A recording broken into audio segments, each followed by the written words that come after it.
how do you help people come up with their video marketing strategy? What questions do you ask them? What thought exercises do you have? How can we begin to flesh out that strategy?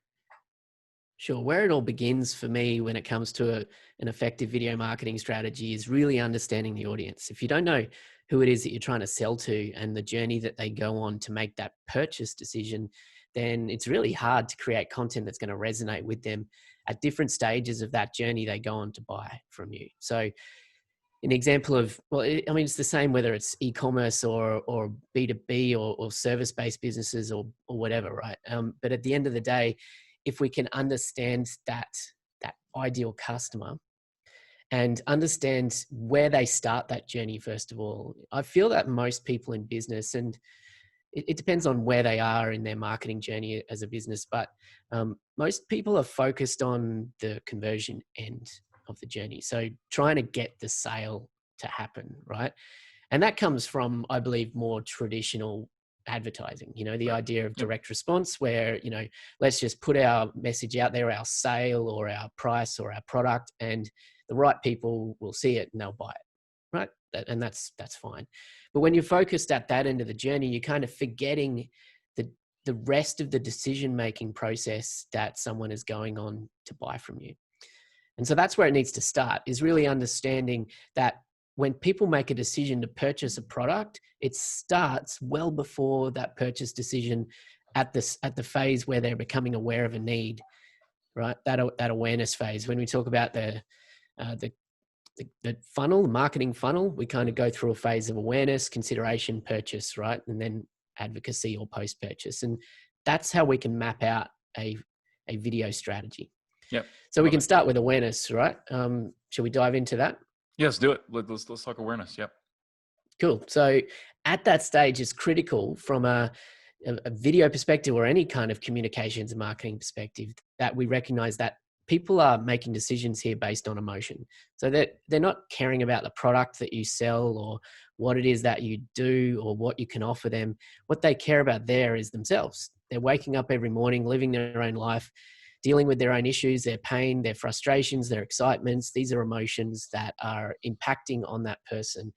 And that's where that trigger happens that moves them on the path to eventually buy something.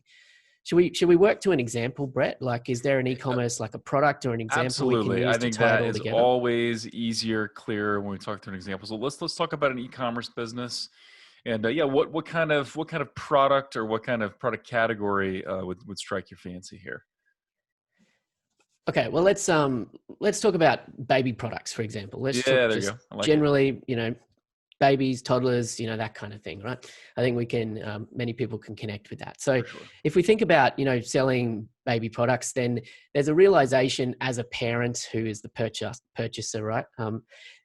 At that emotional end of the journey, when they're becoming aware of a need, there's a lot of emotions at play. So they're not necessarily thinking that they need a specific product for their baby. They're thinking instead about, wanting the best for their child or wanting to ensure that the child develops in the right way and, that they're healthy and that they're developing the right way. That's the kind of emotion that's at play there. So And they don't you want to see be this, they don't want to be a bad parent, and they don't want to be seen as a bad yeah, parent either, right? Like all those emotions absolutely. come in, but they don't want to Yeah. fail at this. Yeah.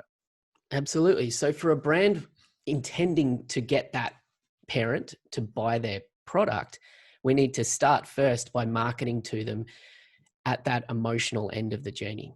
You see the big brands do this, so the big brands are going to spend a lot of money at this awareness phase in creating emotional advertising or emotional campaigns. And video works really well here. And the best way I direct our clients to use video at this awareness end of the journey is to focus on storytelling. So storytelling as a form of communication is intrinsically emotional, right? So if you tell stories, people resonate with them at a more emotional level.